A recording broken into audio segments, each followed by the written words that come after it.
네, 안녕하세요. 서울시청이 지금 준비하고 있는 2021년 하반기 청년 정책 기획자 양성 과정에 지금 수강을 신청해 주신 수강생 여러분 환영합니다. 오늘 저는 지속 가능한 환경 혁신 성장을 위한 과학 기술과 교육 정책이라고 하는 주제로 여러분들 위해서 강연을 준비한 현재 서울대학교 교육학과에서 학생들을 가르치고 있는 신혜진입니다. 오늘 이 좀 광범위한 이 주제에서 좀 이 청년들이 이제 정책을 실제로 우리가 입안을 하고 나중에 정책 의제로 이제 만들어 보는 그런 좀 더 활동형의 이제 의미를 담고 있는 과제이기 때문에 이 주제와 관련되어서 좀 지금 한국에서 어떠한 그 정책들이 좀 거시적 차원에서 만들어지고 있고 이러한 정책 하에서 지금 좀 세부적으로 과학기술과 교육 정책이 어떻게 구체적으로 만들어졌는지 이런 부분들을 좀 다뤄보려고 합니다. 이 지금 지속 가능한 환경과 그 혁신 성장에 있어서 대한민국이 현재 큰 전환을 맞이하고 있는데요. 그 부분에 대한 이제 한국판 뉴딜 정책이라고 하는 정책을 통해서 현재 대한민국이 지향하는 그 방향성에 대한 것들을 좀 개괄적으로 살펴볼 거고요. 그리고 구체적으로 이런 지속 가능한 환경을 위해서 현재 과학기술이 어떻게 그 적용이 되어져야 되고 이런 부분들이 교육 현장에, 그러니까 교육 정책이 어떻게 그 정책화가 되었는지를 살펴보겠습니다. 그리고 이제 그 과학기술 정책이 지향하는 바에서 사회적 가치라고 하는 의미를 우리가 오늘 좀 학습을 해볼 건데요. 과학기술 정책이 어떻게 사회적 가치로 활용될 수 있는지 그렇게 크게 이제 세 가지의 내용으로 강연을 준비를 하였습니다. 오늘 강연이 우리가 지금 이제 실시간으로 소통형으로 강의가 진행되는 것이 아니라 이제 이렇게 사전 녹화형으로 강의가 진행되고 있기 때문에 제 강의를 듣고 계시는 이제 수강생 분들이 강의 내용 중간중간에 어떤 궁금한 사항이나 또 질문이나 어떤 논의거리들 이런 것들이 많이 있을 수 있는데 그런 부분들이 이제 좀 소통에 있어서 제약점은 있을 것 같아요. 그렇지만 우리가 지금 서울시청에서 제공하고 있는 그 교육 플랫폼이 있지 않습니까? 그래서 그 플랫폼 하에서 제 강연을 듣고 또 궁금하거나 그런 부분이 있으면 언제든지 의견을 남겨주시면은 또 제가 나중에 우리 그 수강생들하고 소통할 수 있는 기회가 있을 시 또는 그 게시판을 통해서 좀 간접적으로라도 소통할 수 있게끔 한번 준비를 해보겠습니다. 네, 그럼 첫 번째 그 한국판 뉴딜 정책에 대해서 우리가 다뤄볼 건데요. 우리 그 수강생 선생님들 한국판 뉴딜 정책에 대해서 한번 들어보신 분 계실까요?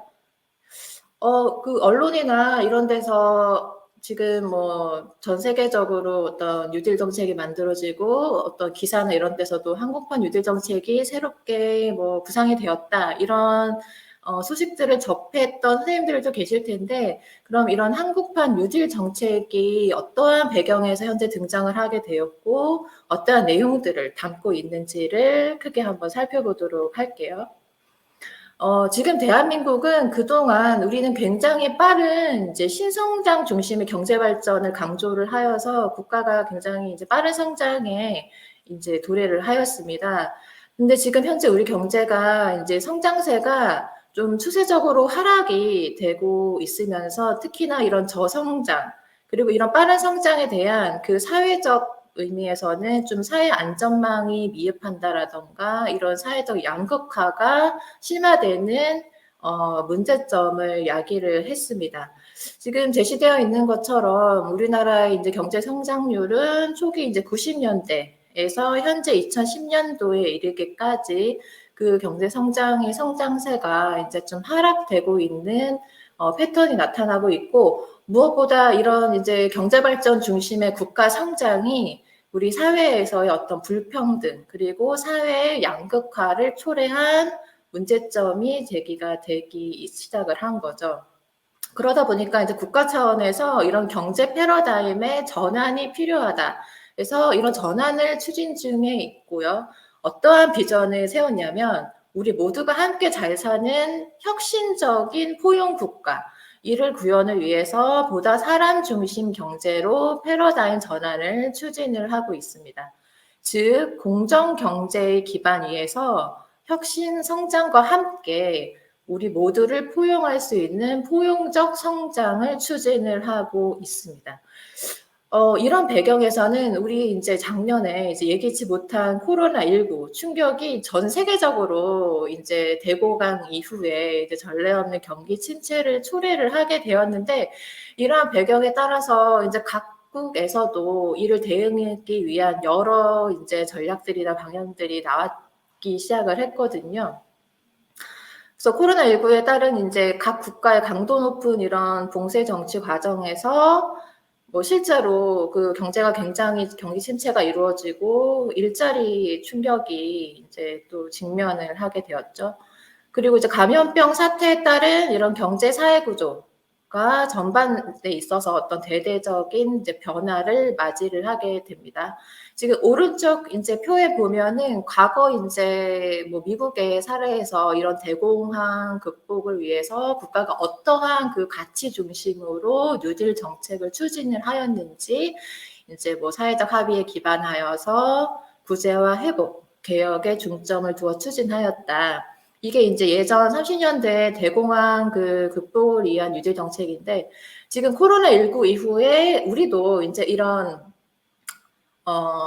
그 경기 침체와 이런 대공황 이후에 우리가 극복해야 되는 방향으로서 어떠한 그 전환점으로 우리가 나아가야 하는가라고 하는 그 방향이 이제 국가 차원에서 모색이 되기 시작을 하였고, 이런 부분들이 실제로 구체적인 그 정책으로 만들어지게 되면서 한국판 뉴딜 정책이 등장을 하게 되었습니다. 그 실제적으로 이제 코로나19 이후에 우리가 그럼 어떠한 그 분야가 어떠한 방향으로 나아가져야 하는가라는 측면에 있어서 크게 이제 세 가지의 관점으로 우리가 이해를 해볼 수가 있는데요. 먼저 비대면 수요가 급증을 하게 되면서 일상에서의 디지털 경제로서의 전환이 가속화되어야 한다라고 하는 방향이 제시가 되었습니다. 그래서 이제 디지털 미래 사회에는 이제 디지털이 일상화가 되는 이런 디지털 경제로의 전환 속도가 국가의 이제 산업 기업 경쟁력을 좌우시키고, 이 부분에 대한 지원과 투자가 필요하다라는 부분인 거죠. 자, 두 번째는 지금 이제 저탄소 친환경 경제에 대한 요구가 증대하고 있다는 겁니다. 우리가 이제 두 번째 주제에서 좀 더 세부적으로 다룰 건데, 지금 전 세계적으로 기후 변화에 따른 기후 위기가 굉장히 이제 극심한 상황으로 이제 나타나게 되었고, 이런 기후 변화가 국민 안전을 위협하고 실제 이런 부분이 경제에도 부정적인 영향을 초래를 하게 되는 거죠.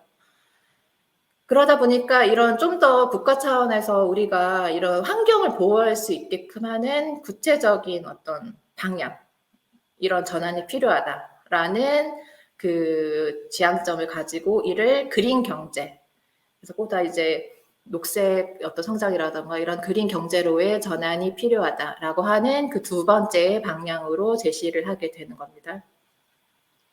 자, 세 번째는 이런 경제 사회 구조가 이제 대전환이 되면서 노동시장의 그 재편이 필요하다.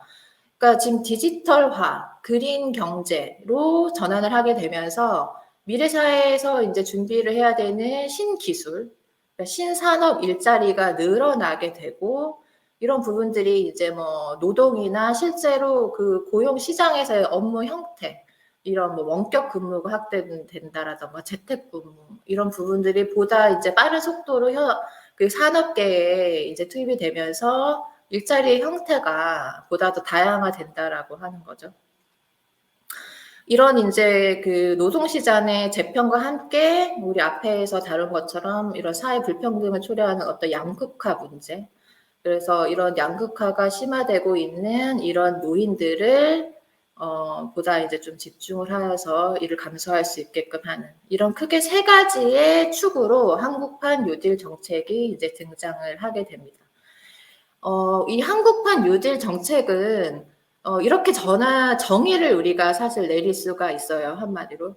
그러니까 코로나19로 인해서 현재 최악의 경기 침체와 일자리 충격에 직면한 상황에서 위기를 극복하고 코로나19 이후 글로벌 경제를 선도하기 위해 마련된 국가 발전 전략입니다. 그래서 그간은 우리가 보다 이제 선진국을 추격하는, 그래서 추격형 경제에서 우리가 이제는 글로벌 사회에서 보다 앞설 수 있는 우리의 기술력과 우리의 이제 전문성으로 이런 경제 상황에서 선도할 수 있다라고 하는 글로벌 선도형 경제로, 그리고 이제 기후 위기에 대응하는 보다 이제 적극적 방향으로 그간은 탄소 의존 경제였다라고 한다면 이제는 저탄소를 중심으로 하는 경제 사회로, 그리고 지금 이제 불평등이 극심한 사회에서 이런 불평등을 해결할 수 있게끔 하는 포용 사회로, 이렇게 크게 이제 세 가지의 방향으로 한국판 뉴딜 정책이 구체화가 되었습니다. 이런 이제 사회 경제적 배경의 이제 전환에 따라서 이 한국판 뉴딜 정책이 만들어지게 되었고, 이런 뉴딜 정책이 구체화가 되었는데, 이런 이제 구체화가 됨에 있어서 이를 절차적으로 어떻게 만들어지느냐 하면은, 이는 첫 번째로 이제 정책 문건화로 구체화가 되는 거죠. 그래서 이 뉴딜 정책, 한국판 뉴딜 정책이 이러한 등장 배경을 통해서 크게 세 가지, 선도형 경제, 저탄소 경제, 포용 사회, 이런 큰 세 가지의 방향에서 어떠한 정책이 구체화가 되었고 그에 따른 정책 과제들이 수립이 되었는지를 우리가 이걸 정책 문건화 단계로 만들어집니다.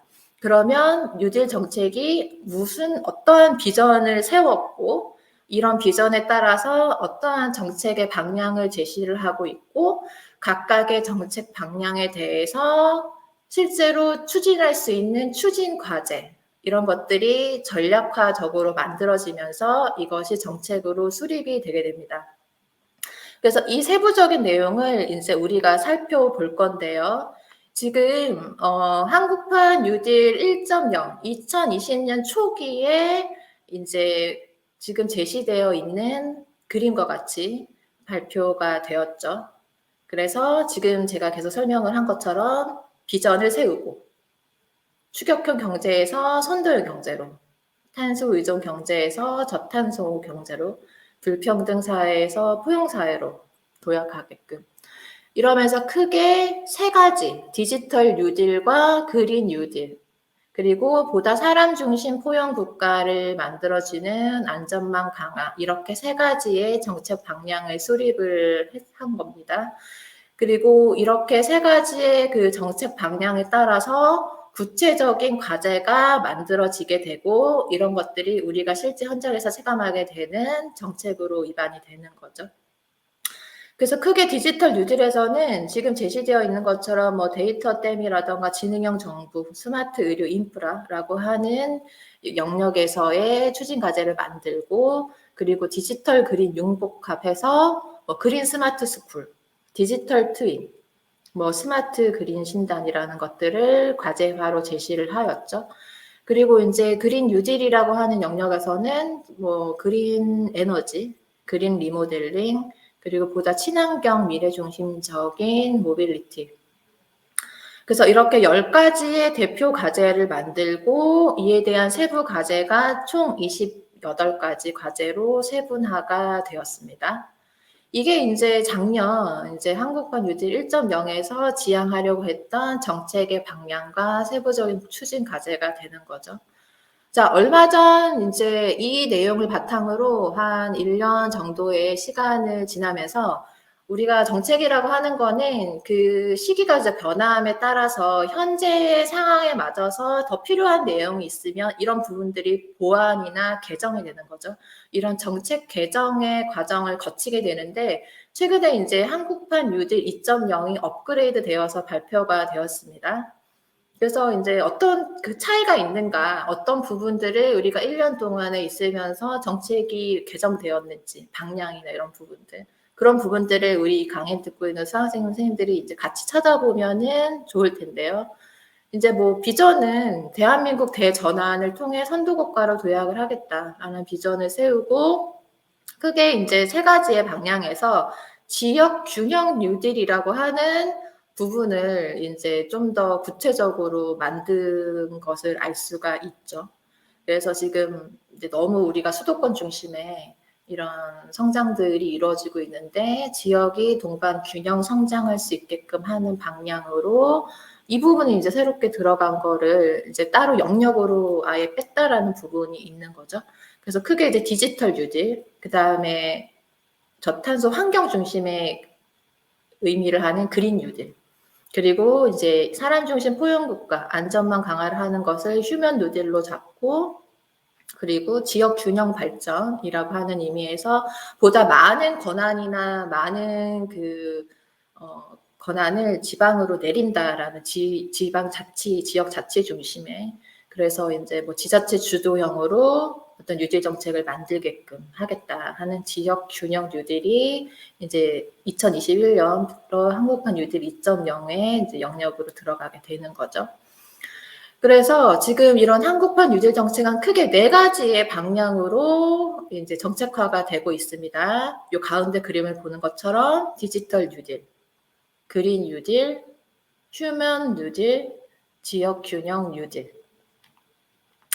자, 그러면 이 각각의 뉴딜이 이제 무엇을 의미를 하는가라고 한다면, 이제 디지털 뉴딜은 우리가 가지고 있는 어떤 기술적, 과학 기술적인 부분, 그러니까 정보통신 이런 이제 ICT 산업을 기반으로 보다 데이터 경제를 이제 좀 활성화하려고 하는 전략인 거죠.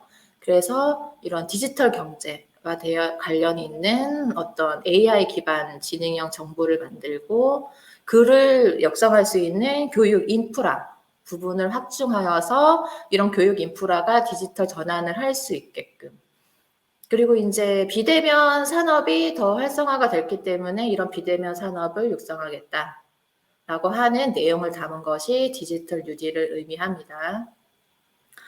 자, 그린 뉴딜은 이제 탄소 의존형에서 저탄소, 탄소 중립의 전환의 시점에서 실제로 인간이 이런 자연과 이제 공존하는 미래 사회를 구현하기 위한 탄소 중립을 위해서 경제, 이런 사회 녹색 전환을 추진하려고 하는 방향을 말을 하는 거죠.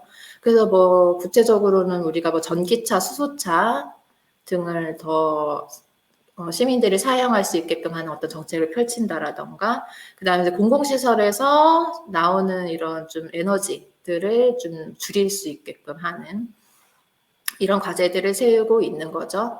자, 그리고 안전망 이제 강화 부분에서는 보다 이제 사람 중심이라고 얘기를 했었잖아요. 그래서 이런 불평등이나 양극화를 좀 해결할 수 있게끔 하는 좀 적극적 어떤 지원 정책, 그래서 취약계층을 좀 보호하고, 이렇게 어떤 이 경제 사회에서 어떤 낙오하는 그 계층이 있을 시 이들을 좀 더 적극적으로 도와주는, 그래서 포용 사회의 전환을 위한 비전인 거죠.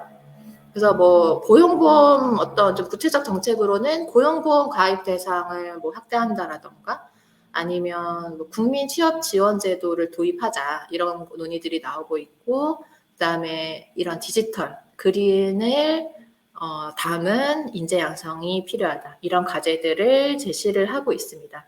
지금 이제 이런 내용들이 지금 제 자료에 이제 보면 이 한국판 뉴딜 정책 홈페이지가 있는데, 그 홈페이지를 참고를 하면은 각각의 그 지향하는 방향 하에서 어떠한 영역들이 구체화적인 것들로 지금 만들어지고 있는지를 볼 수가 있고, 밑에 하단에 이제 제시가 되어 있는 것처럼 이런 방향을 제시를 하고 있는 거죠.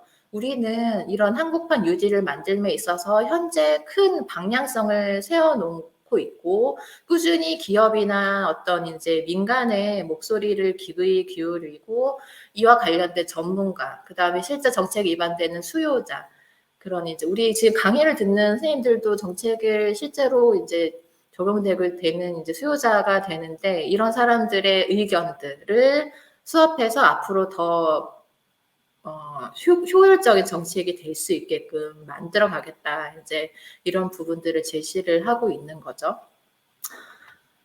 자, 여기가 지금 한국판 뉴딜 정책의 내용을 담은 첫 번째 홈페이지 초기 이제 화면이에요.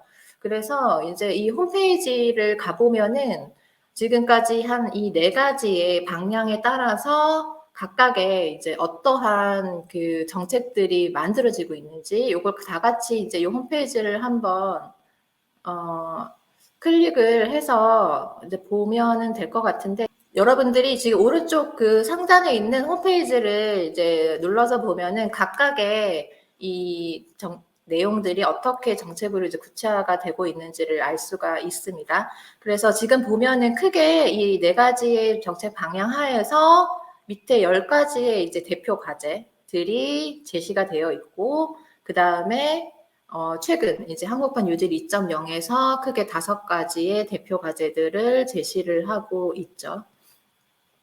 그래서 이제 우리가 이 중에서 선생님들이 나중에 이제 내가 관심 분야에 있어가지고 각각의 이제 홈페이지나 이런 정보들을 이제 참고를 하여서 이 영역에서 내가 관심이 있는 영역에서 지금 정부가 만들고 있는 이런 대표 과제 하에서 구체적인 어떤 정책이라던가 아니면 좀 더 거시적 차원에서 어떤 영역이 좀 빠진 부분이 있는 것 같다라던가 이제 이런 영역들이 있으면 그런 부분들을 함께 정책으로 이제 만들어보고 이런 과정들을 한번 가져보면은 선생님들이 좀 더 이렇게 좀 실제 정책을 의제에 참여하는 활동으로 좀 생각해 볼 수가 있겠죠.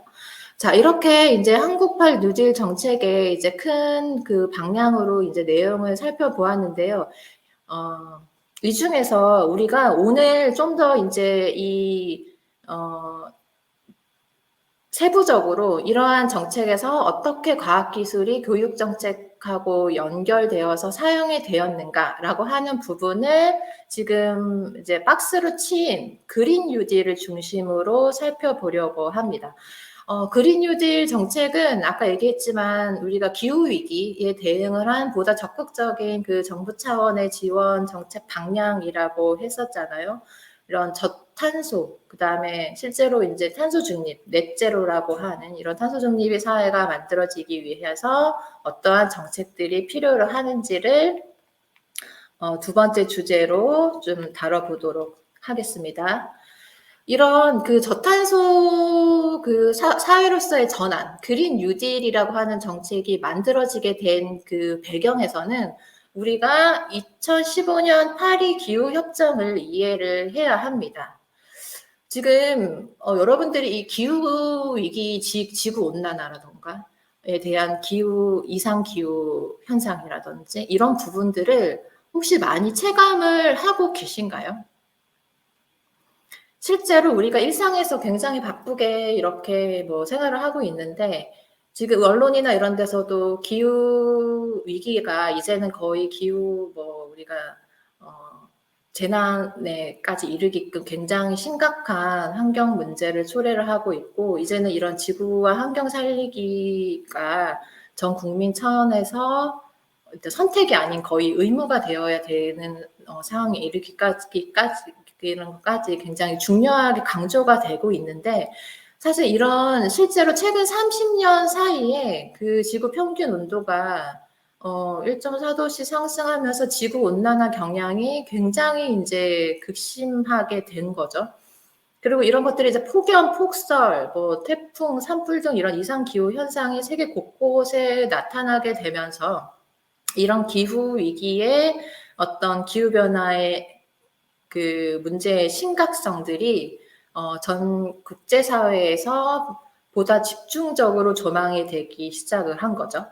그래서 이 2015년도에 이 기후 위기에 대한 대응이 이제는 전 세계적으로 우리가 연합하여서 이 문제에 적극적으로 대응을 해야 한다라고 하는 협정이 2015년 이제 파리에서 이런 협정을 공표를 한 거죠.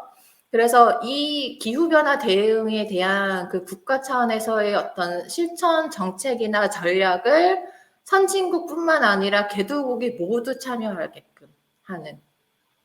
그래서 이런 것들을 수립을 하자. 국제 수준의 하나의 의제인 거죠.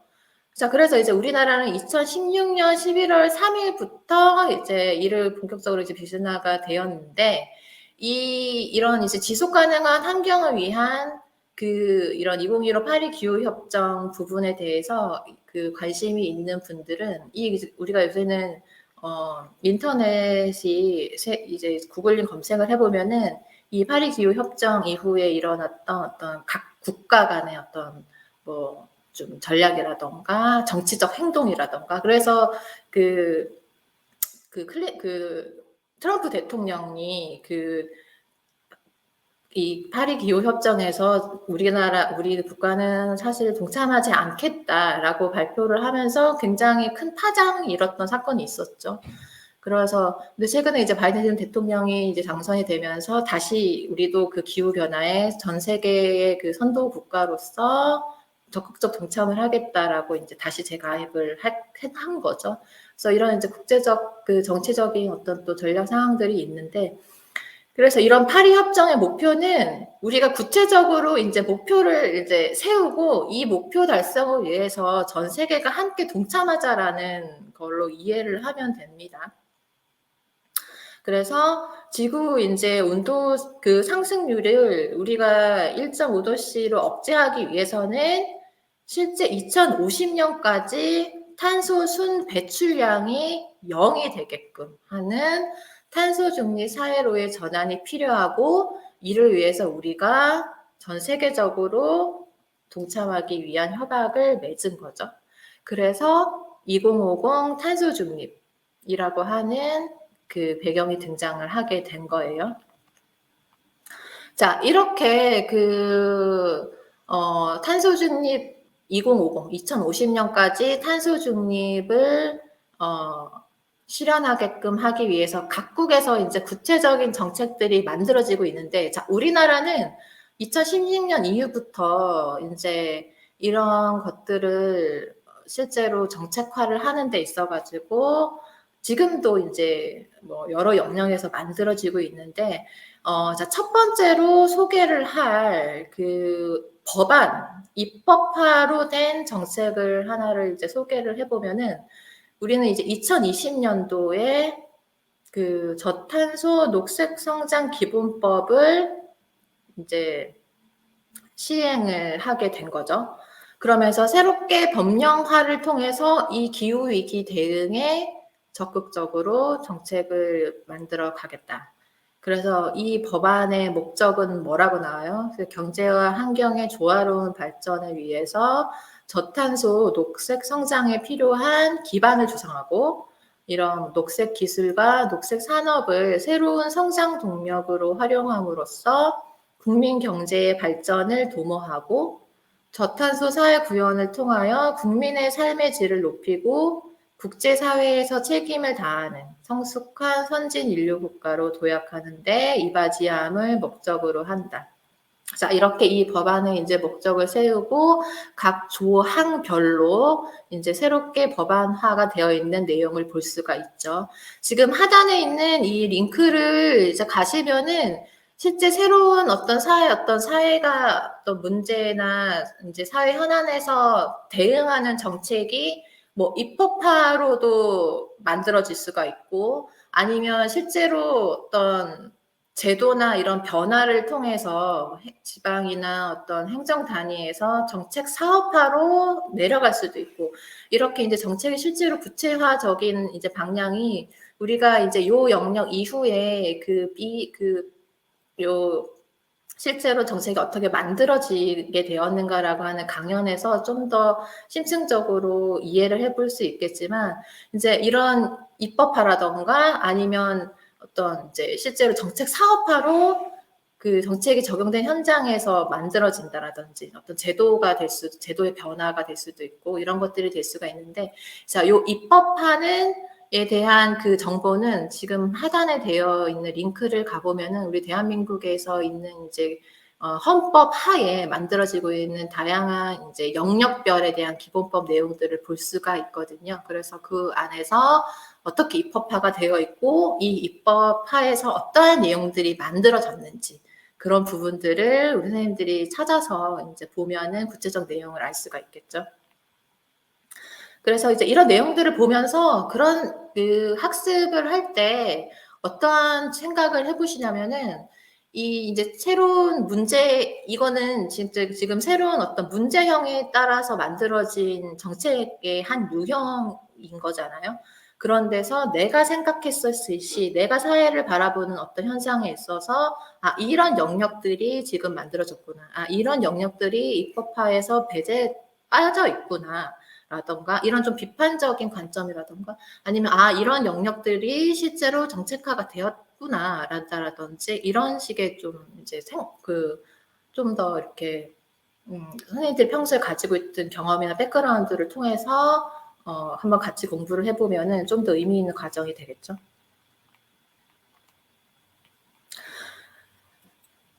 이 이제 그 그린 뉴딜에 있어가지고 실제로 이제 이런 입법화가 만들어졌고 그러면 이 영역 그래서 이제 저탄소 사회 실현을 위해서 다양한 이제 각각의 그 영역에서 이런 것들이 이제 정책화가 만들어지게 되는데 그게 이제 환경부에서 만들어질 수도 있고 아니면 이제 뭐 어떤 산업부에서 이런 저탄소를 실현시키기 위한 어떤 산업 정책을 펼친다라던가 또는 이제 과학기술정보통신부에서는 이런 기술 개발을 통해서 어떤 뭐 실제 뭐 재생에너지를 만드는 것들을 통한 기술 개발을 뭐 강화시키겠다라든지 이런 식으로 이제 정책화들이 만들어지게 되는데 이 각각의 영역에서 어떻게 정책화가 만들어지는가에 대한 그 관심 부분이 있으신 분들은 여기 홈페이지에 가셔가지고 지금 제시되어 있는 것들을 좀 클릭을 해보시면은 어떠한 정책들이 지금 현재 한국에서 만들어지고 있는지에 대해서 이제 세부적인 내용을 알 수가 있을 거예요. 자, 오늘은 이제 그 중에서 이런 그 지속 가능한 환경을 위한 과학기술을 실제 교육 환경에 이제 적용을 하게 되는 방향으로 우리가 예를 들어가지고 좀 살펴보려고 하거든요. 그 부분이 그린 스마트 스쿨. 그러니까 한국판 뉴딜 1.0에서 제시한 이런 그린 스마트 스쿨을 통해서 이 보다 좀 탄소 중립, 그러니까 그린 뉴딜을 위한 정책으로 만들어졌는데 이 정책에 대해서 우리가 한번 배워보려고 해요. 그래서 이 그린 스마트 스쿨과 그리고 코로나19 이후에 이런 교육 환경에 대한 어떤 환경적 차이나 좀 보다 미래 사회에서 필요로 하는 어떤 인력 양성이라던가 그런 디지털 전환을 위해서 지금 뭐 교육 격차가 격심해졌다라고 하는데 그런 부분에 대한 교육적 전환. 그래서 이런 그린 스마트 스쿨과 어떠한 교육적 전환에 대한 방향이 있는지 두 가지의 내용으로 좀 구체적으로 사례로 좀 이해를 해볼게요. 그린 스마트 스쿨은 이런 친환경, 그러니까 뭐 탄소 중립을 실현하기 위해서는 아까 뭐 법령으로 만들 수도 있고 그것이 각각의 부서에서 어떤 정책 사업화로 실제 플라스틱을 줄이자. 그 다음에 각 산업체에서는 뭐 재생에너지를 뭐 활용을 하게끔 하자. 그 다음에 뭐 폐기물 처리 방안을 뭐 강화하자. 이런 식의 이제 구체적 정책들이 만들어지는 거잖아요. 자, 이런 방향에서 자, 그린 스마트 스쿨은 보다 교육과 관련된 요소입니다. 교육적 역량에서 만들어지는 건데 그 교육적 역량에서 어떠한 내용을 포함을 하고 있냐면 이런 친환경적인 그리고 지금 디지털 전환 시대에 맞게끔 하는 교육 환경을 제공하기 위해서 그러기 위해선 교육 환경의 변화가 어떻게 나아가져야 하는지를 크게 어떤 인프라적인 학교 환경에 대한 전환을 의미할 수 있는 영역으로 본다면 뭐 태양광을 통한 에너지를 활용하겠다라던가 아니면 학교 건물을 보다 좀 친환경 단열재를 설치를 한다라든지 이런 인제 뭐 좀 친환경적인 건축물로서의 전환이라고 하는 영역을 담고 있기도 하고, 또 한편으로는 이제 과학기술의 그 학교 안에 인프라 확충이라고 하는 측면에서 우리 선생님들 혹시 학교가 얼마나 그 기술, 우리나라가 굉장히 전 세계적으로 선도하는 IT 국가이잖아요. 인터넷의 속도가 이렇게 빠르고 전 국민이 스마트폰을 쓰면서 특히나 이제 와이파이가 많이 구축이 되어 있고, 그다음에 전 국민이 지금 뭐 데이터를 큰 제약 없이 일상 현장에서 많이 쓰고 있는 반면, 학교라고 하는 그 환경은 이 어떤 기술적이나 이런 측면에서의 인프라적인 측면에서는 굉장히 열악한 거 우리 선생님들 혹시 아시나요? 우리 지금 이 청년정책 기획 그 수강생 선생님들의 연령대가 그래도 예전에 이렇게 학교를 다녔을 때를 한번 이제 생각을 해본다면은, 내가 다녔을 때 이제 학교의 모습, 그리고 이제 지금도 학교의 그 환경의 모습을 봤을 시 굉장히 그 갭이 굉장히 크다라는 거죠.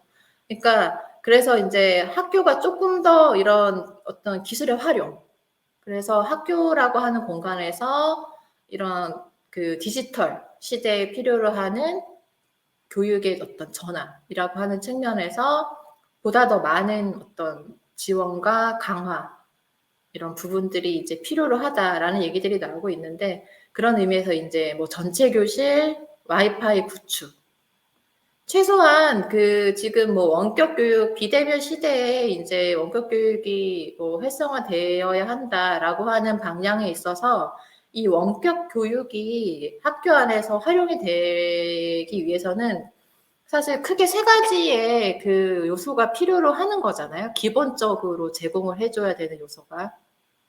하나는 그런 교육을 할 수 있게끔 하는 교육 장비, 뭐 노트북이든 스마트폰이든 교육을 볼 수 있게끔 접속할 수 있게끔 하는, 그리고 그를 접속할 수 있게끔 하는 어떤 데이터, 네트워크, 인터넷망이 필요로 하는 거잖아요.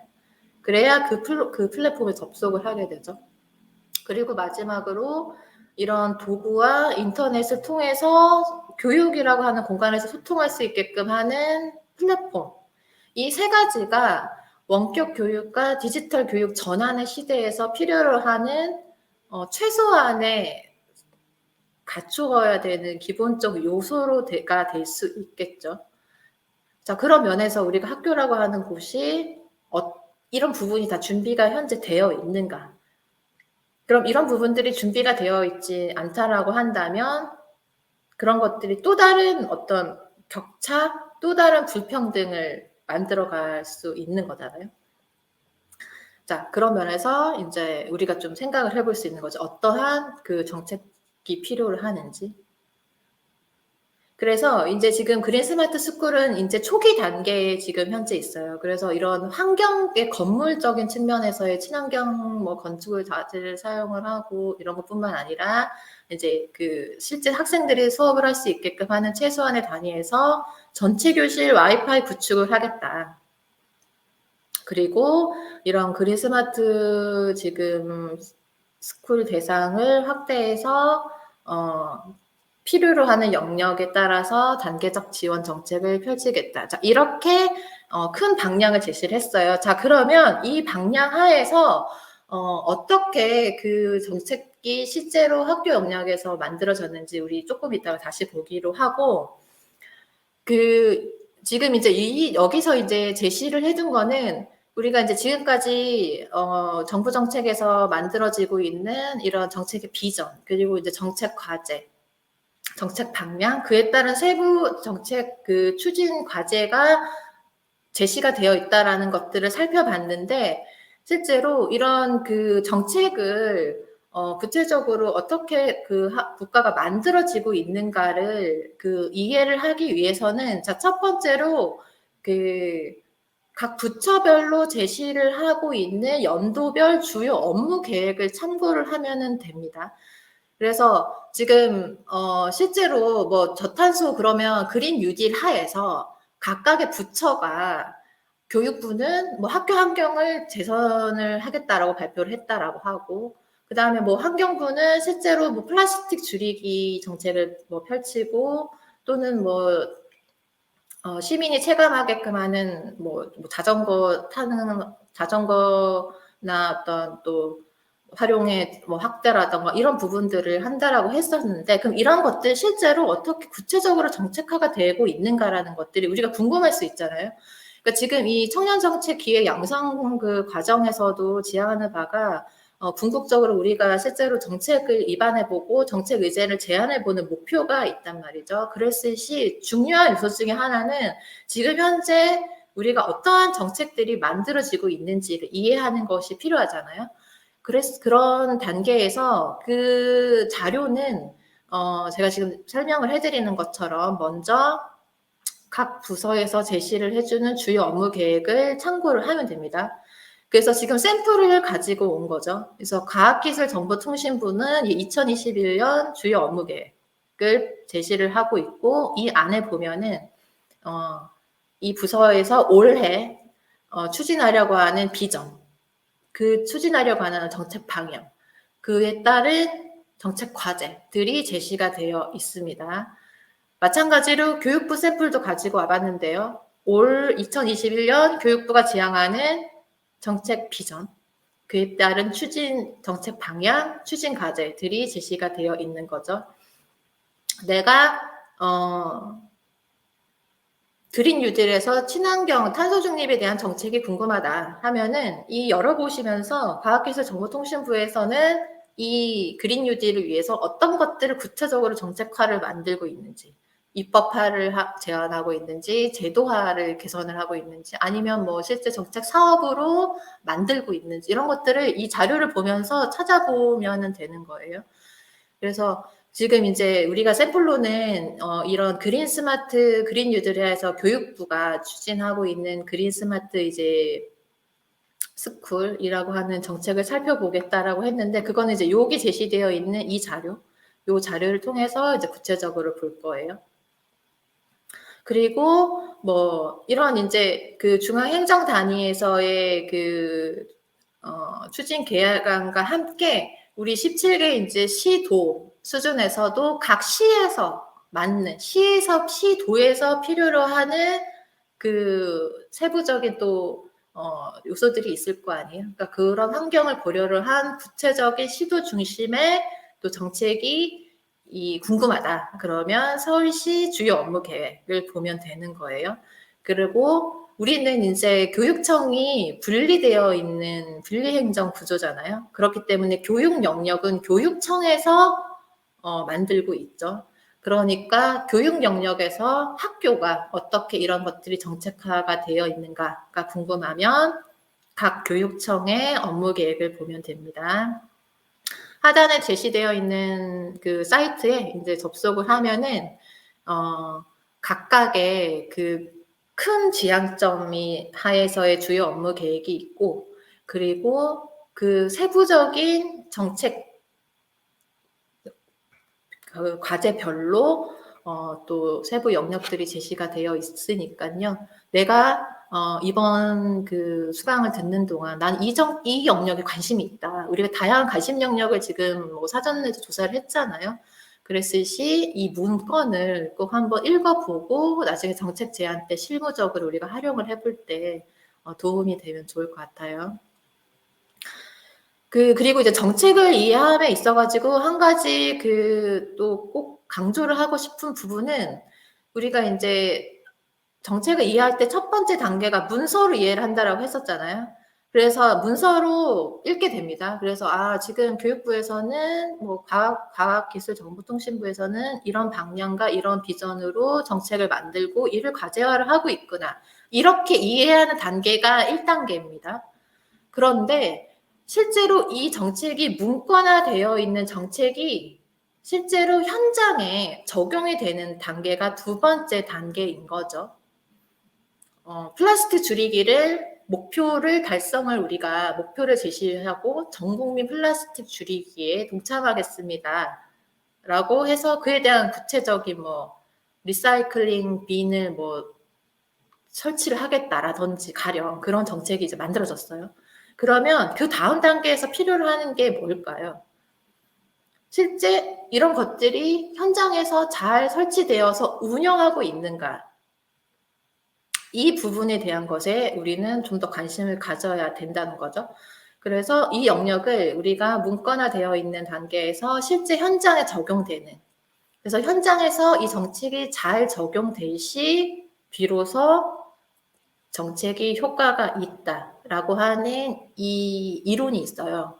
그래서 실제로 정책 문건과 정책 실체 간의 차이가 최소화될 시 비로소 정책이 효과가 있다라고 하는 이 개념을 우리가 이해를 해보면서 그 스님들이 관심을 가지고 있는 이런 어떤 세부적인 정책을 이해함에 있어서 생각을 해보면 좋을 것 같아요. 자, 지금 이 강의에서는 이런 그린 스마트 스쿨 지속 가능한 환경에서 그린 스마트 스쿨이라고 하는 것이 어떻게 구체적으로 이제 정책으로 이제 만들어졌는지를 우리가 살펴본다라고 했었잖아요.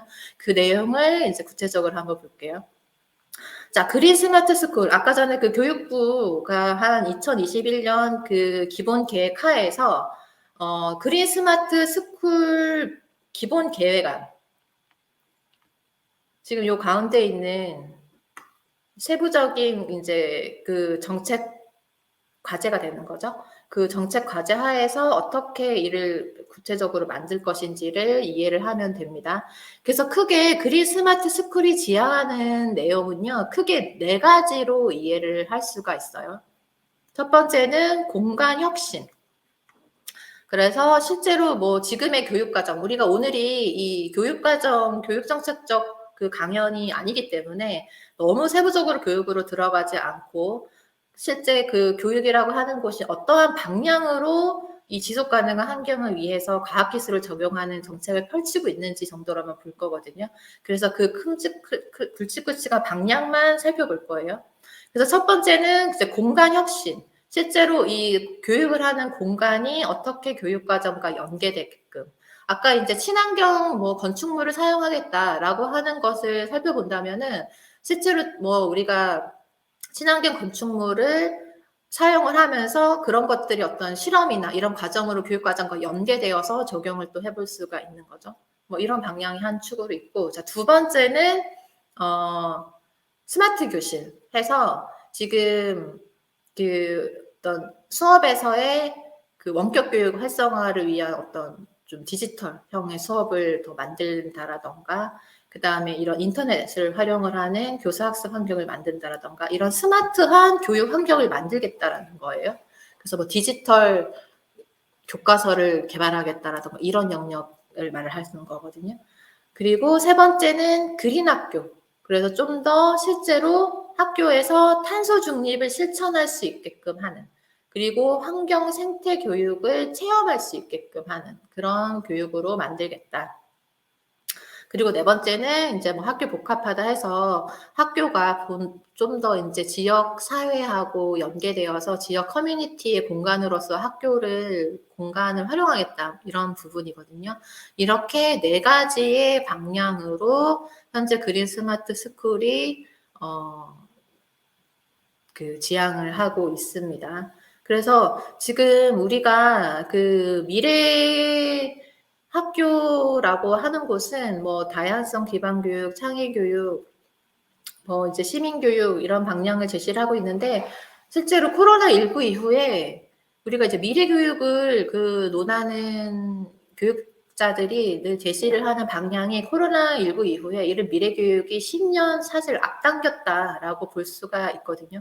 그만큼 이제 학교라고 하는 그 공간도 우리가 미래에서의 교육의 모습, 학교의 변화라고 예측했던 것들이 지금 빠르게 이제 좀 도입이 되고 있는 상황이다. 이제 이렇게 좀 이해를 해볼 수가 있고, 요 세부적인 그 교육적인 내용은 요 제시되어 있는 자료를 좀 참고적으로 사용을 하면 될 것 같아요. 그래서 이 그린 스마트 스쿨이 지향하고 있는 이제 미래 교육, 미래 학교에 대한 방향은 요거는 이제 좀 교육학적인 내용이 많기 때문에 자료로 좀 참고를 해보시고, 크게 이제 4가지의 방향, 공간 혁신과 스마트 교실, 그린 학교, 학교 복합화. 그래서 이런 방향으로 지금 정책을 만들어가고 있다라고 하는 부분들을 이해를 하시면 될 것 같고, 이런 영역별로 초등학교, 중고등학교에서 어떻게 실제로 학교에서 적용을 하고 있는지 참고를 하시면 좋을 것 같아요. 그리고 지금 이제 코로나19 이후에 좀 학습 결손이나 학습 격차가 이제 극심해졌다라고 하는데, 이들을 위한 교육 회복 종합 방안을 발표를 하면서 교육 격차 완화에 이제 주력을 하겠다 해가지고 크게 이제 4가지 방향으로 제시를 하고 있죠. 그래서 지금 뭐 기초학력을 좀 강화시켜서 소규모 튜터링이라던가 기초학력 전담 강사 배치를 하고, 지금 인공지능을 도입을 한 AI 튜터링 강사, 개인 맞춤형의 어떤 이제 AI 강사가 있는 거죠. 이런 정책들도 지금 만들어지고 있고요. 그리고 이제 우리 사회에서의 좀 취약계층이라고 할 수 있는 이런 다문화 가정 또는 장애인들에게 이런 교육 회복을 할 수 있게끔 하는 기술 적용이라던가 이런 집중 지원 프로그램. 그래서 실제로 원격 수업에 있어가지고 이 온라인으로 소통함에 있어서 큰 또 교육의 어떤 피해를 본 학생들이 이제 장애인이라고 하는 학생들이 집단이 있잖아요. 그래서 실제 장애인들이 원격 교육 수업에서 원활하게 소통할 수 있게끔 하는 기술 적용이라고 하는 부분들이 또 주력 사업으로 확장이 돼야 되는 영역인 거죠. 자, 이렇게 이제 교육 회복 종합 방안을 이제 볼 수가 있겠고요. 그리고 지금 우리가 이제 이 강의가 이제 서울시에서 만들고 있기 때문에 지금 이제 서울시청에서는 어떠한 그 환경 정책들을 제시를 하고 있는지 요 자료를 보면은 이제 이해를 할 수 있을 겁니다. 그래서 크게 미세먼지, 특히 또 서울이 수도권 지역에서 굉장히 이 미세먼지하고 대기질 오염에 있어가지고 또 심각한 부분이 있는데, 이런 지금 대기질 개선이라던가 그 다음에 이제 기후 위기에 대응하는 방향, 그 다음에 신재생 에너지 보급, 그 다음에 자원 순환 촉진, 그 다음에 쾌적한 서울 가꾸기, 이런 5가지의 방향을 서울시청이 2021년에 환경정책의 주요 방향으로 제시를 했어요. 그래서 각 방향 과제별로 어떠한 세부 정책들을 만들고 있는지 참고하시면 될 것 같아요. 그래서 친환경차 보급 확대 뭐 이런 부분들도 있는데 되게 중요한 요소이죠. 실제 뭐 수소차라던가 지금 그런 것들을 뭐 전기차라던가 이런 걸 더 많은 시민들이 뭐 이제 타게끔 제도화도 하고, 그러려면 이제 지원이 굉장히 필요를 한데, 우리가 그 불편함 없이 충전할 수 있게끔 하는 충전소를 더 많이 만들어야 되겠죠. 그다음에 그 충전할 수 있게끔 하는 어떤 결제 시스템이 좀 원활하게 만들어진다라던가 이런 부분. 우리가 그 전기차 렌트했던 경험이 있으신 선생님들 계실 텐데, 렌트했었을 때 어떤 불편함들이 있었을 수 있잖아요. 뭐 그런 부분들을 더 많이 보완을 해줘야 더 많은 시민들이 탈 수 있잖아요. 이런 부분들. 그래서 실제 이런 정책이 적용되는 현장에 어떻게 잘 적용되고 있는지가 우리가 거기까지 연결해서 봐야 되는 부분이 중요한 거죠. 그리고 이제 2050 탄소 중립 실현을 위해서 서울 시민이 어떤 기후 행동을 할 수 있는지, 우리가 이제 이런 문제의식을 가지고 그럼 실제 어떻게 실천할 수 있는가라고 하는 게 되게 중요한 요소가 되는데, 그런 매뉴얼을 서울시에서 제시를 해주고 있더라고요. 가정에서 뭐 기업에서 학교에서 실천할 수 있는 방향. 그래서 이런 내용들은 참고하시면 현재 서울시가 지향하고 있는 그 환경정책의 방향을 이해할 수 있을 겁니다. 그리고 서울시 교육청의 기후위기 대응 정책도 이제 이 자료를 보면서 이제 참고적으로 이해를 하면 좋을 것 같아요. 지금 제가 이제 강의를 하다 보니까 내용이 이제 너무 길어지게 되었는데, 실제 이 강연이 우리가 사실 시간 제한을 두고 뭐 소통형으로 하는 부분은 아니기는 하지만, 얘기를 하다 보니까 말이 너무 길어지긴 했는데, 그래도 이제 마지막으로 이 과학기술 정책에서의 이 중요한 또 사회적 가치라고 하는 부분이 있어요. 그래서 이 사회적 가치가 어떠한 개념인지를 한번 소개를 하고 마무리하도록 할게요. 지금 계속 우리가 급성장, 어떤 신성장 중심의 그 경제 발전에서 한국의 과학기술 분야도 이런 경제 발전 중심의 기술 개발에 초점이 되었는데, 이런 부분들이 이제는 보다 더 그 사회 문제 해결을 위한 과학기술을 활용할 수 있게끔 하는 그 필요성이 제기가 되면서, 이런 불평등 해소를 위한 과학기술의 활용이라고 하는 필요성이 제기가 이제 되기 시작을 한 거죠. 그러면서 이 과학기술이 사회 문제 해결을 위해서 그 추구해야 되는 핵심적 요소에는 크게 두 가지 이제 개념을 우리가 들 수가 있습니다. 그래서 포용성과 형평성이라고 하는 개념이 있는데, 이 포용성과 형평성이라고 하는 개념을 꼭 기억을 하시면 좋을 것 같아요. 그래서 이런 포용성이라고 하는 개념은 그 어떤 사회적 구성원으로서 우리가 그 어떤 요소를 향유함에 있어서 그 누구도 배제되지 않게끔 하는 사회적 분위기 및 제도적 여건을 의미를 하는 거예요. 그래서 어떤 취약계층들이 실제로 내가 어떤 요소를 누리게 돼 있어서 배제되지 않게끔 하는. 그리고 형평성이라고 하는 개념이 있는데, 이 형평성 개념은 이런 어떤 소외계층이 있었을 시 그들에게 어떤 예산이나 인프라를 추가적으로 더 많이 제공을 해줘야 한다는 차등적 분배. 그래서 이는 이제 존 롤스가 제시를 한 절차적 정의를 강조를 한 거예요. 그러니까 실제로 우리 사회에서 어떤 좀 피해나 소외를 받는 계층이 있으면 이를 국가 차원에서 그들에게 더 많은 예산, 어떤 더 많은 인프라를 제공을 해줘야 된다라고 하는 의미가 형평성 개념인 거예요. 그래서 이 두 가지의 개념을 통해서 우리는 그 평등사회 실현을 위해서 무엇을 균등하게 제공을 해줘야 되고 무엇을 차등하게 제공을 해주어서 공정한 사회로 실현시키게끔 하는지. 그래서 이제 이런 분야의 이런 이제 영역의 개념이 실제 과학기술 분야에서도 적용이 되어서 과학기술을 활용하고 적용함에 있어서 그 누구도 배제되지 않아야 하며, 그리고 과학기술을 활용하고 적용함에 있어서 상대적으로 소외되거나 취약한 계층에게는 더 많은 지원을 해줘야 하는 이 두 가지의 개념을 오늘 꼭 소개를 하고 싶었고요.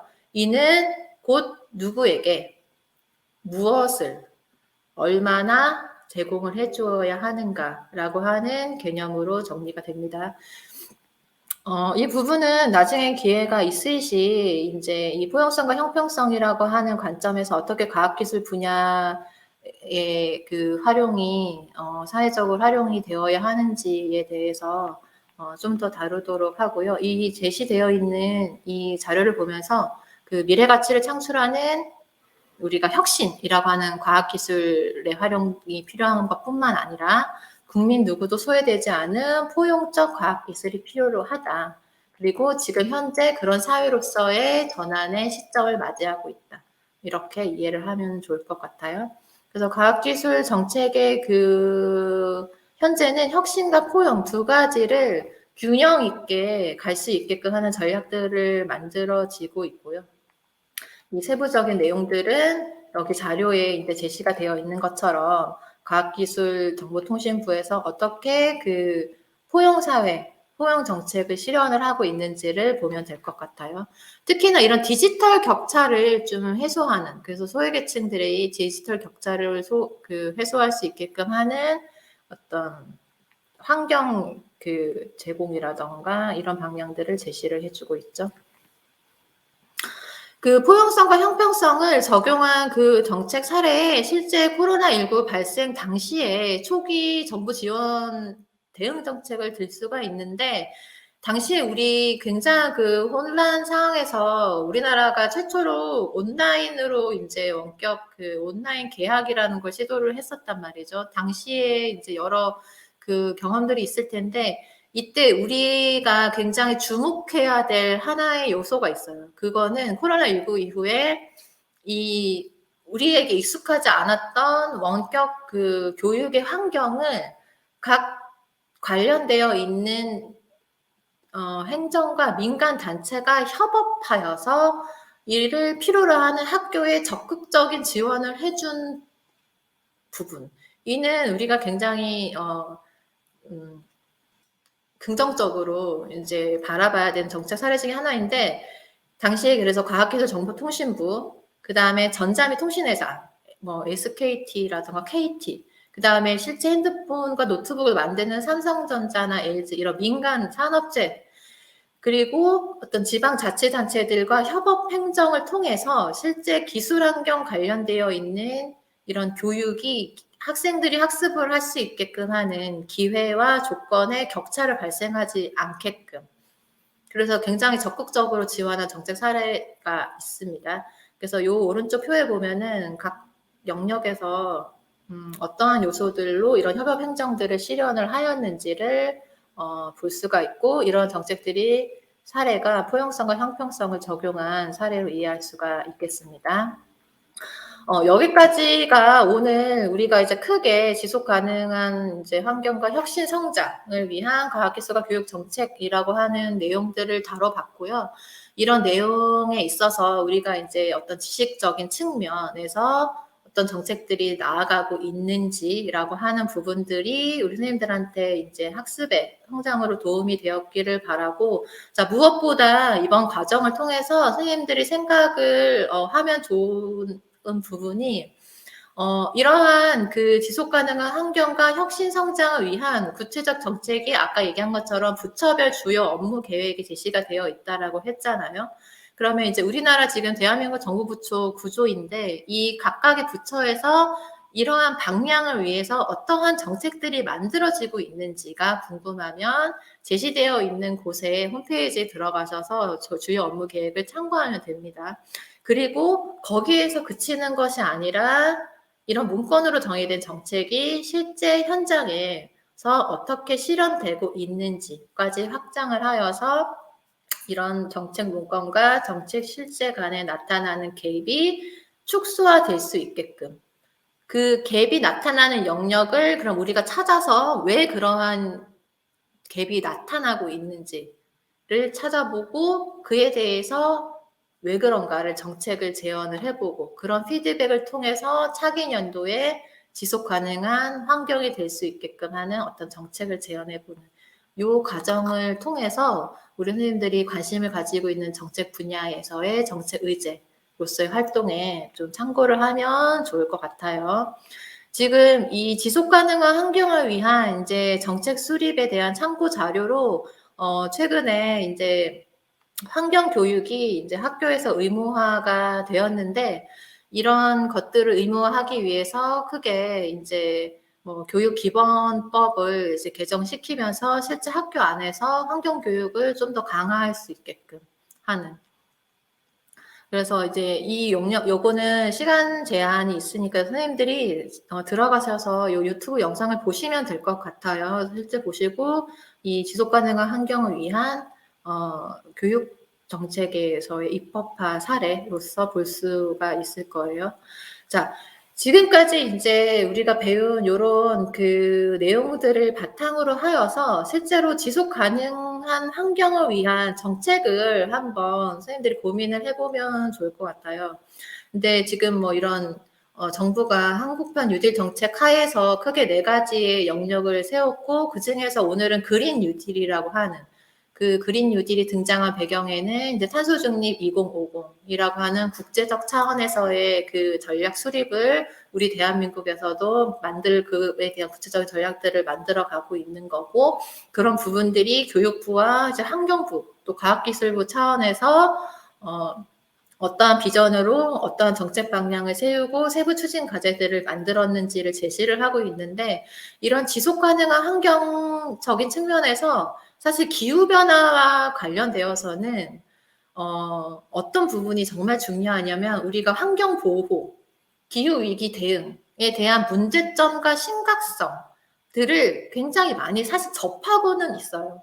그런데 이런 부분들이 학교에서는 학교 교육 과정을 통해서 만들고, 또 시민에서는 시민 교육을 통해서 듣고, 또는 뭐 어떤 그 정보를 많이 수집을 하고 있는데, 이런 그 문제점에 기반에 하여서 이런 변화를 위한 나부터의 실천, 이런 행동을 강조하는 것이 굉장히 중요하거든요.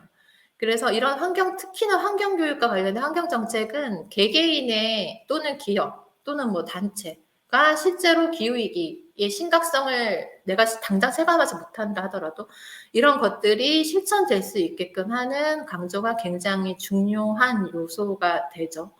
그렇기 때문에 이런 부분들을 마련할 수 있게끔 하는 정책이 어떤 것들을 만들 수 있을까, 이런 것들을 우리 수강생 여러분들이 한번 생각을 해보면 좋을 것 같아요. 오늘 이런 강연 자료는 지금 관련된 지금 자료들은 이제 제시되어 있는 것들을 참고해 보시면 좋을 것 같고요. 그리고 우리 대한민국이 어떠한 정책들을 만들고 있는지 이런 전 영역에 걸친 것이 궁금하면은 이 대한민국 정책 브리핑 홈페이지에 가면 영역별로 정책들에 대한 정보를 볼 수가 있기 때문에 이 홈페이지를 참고하여서 또 수업을 해보면 좋을 것 같습니다. 네, 오늘 지금 좀 장시간에 걸쳐서 이렇게 지속 가능한 환경 그리고 혁신 성장을 위한 과학기술과 교육정책 주제가 좀 굉장히 좀 포괄적인 의미를 담고 있어가지고 강의를 또 하다 보니까 제가 또 내용이 이제 많이 길어졌는데요. 모쪼록 제 강연이 이제 우리 그 서울시 정책을 만드는데 관심을 많이 가진 분들이 수강 신청을 해주셨을 텐데, 이 영역에 관심을 가진 분들이 실제로 정책에 대해서 고민을 해보고, 그런 고민을 기반하여서 내가 주체가 되어서 내가 우리 서울 시민의 일원으로서 이런 정책을 더 나은 그 서울이 될 수 있게끔 정책 시민으로서 내가 어떤 정책 의제를 만들어 보겠다라고 하는 데 있어가지고 많은 도움이 되었기를 바라고요. 관련돼서 궁금하거나 뭐 이런 요소들이 있으면은 게시판을 통해서 또 소통을 하면 좋을 것 같습니다. 네, 오늘 그 강연을 들어주셔서 고맙고요. 그럼 강연 여기서 마치도록 하겠습니다. 수고하셨습니다.